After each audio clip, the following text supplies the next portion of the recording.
મિત્રો સીસી 2024 ની પરીક્ષામાં પૂછાયેલો સંખ્યાઓ પ્રકરણનો એક બહુ જ સરસ પ્રશ્ન શું છે કે ક્રમિક ત્રણ એકી પ્રાકૃતિક સંખ્યાઓનો સરવાળો 159 છે તો પછી સૌથી મોટી સંખ્યા શોધો.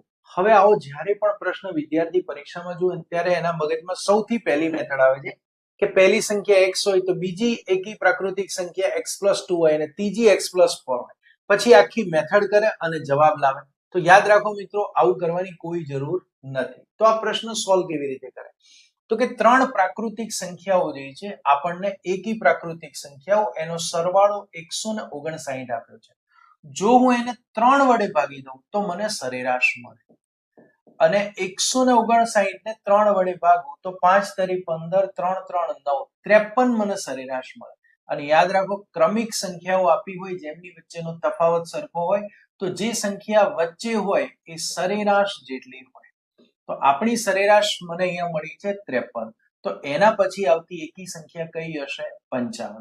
તો તમે આ રીતે ફટાફટ જવાબ લાવી શકો છો જે ઓપ્શન સી ની અંદર આપેલો છે. મિત્રો, જો તમે આવનારી સીસી, પીએસઆઈ કે કોન્સ્ટેબલની પરીક્ષાની તૈયારી કરી રહ્યા છો તો હું આપની માટે લઈને આવી રહ્યો છું ગણિત અને રીઝનિંગની ફ્રી લાઈવ બેચ, એ પણ યુટ્યુબ ચેનલની અંદર. તો આના માટે જોડાયેલા રહો Shailesh Patel institute YouTube channel સાથે. આભાર.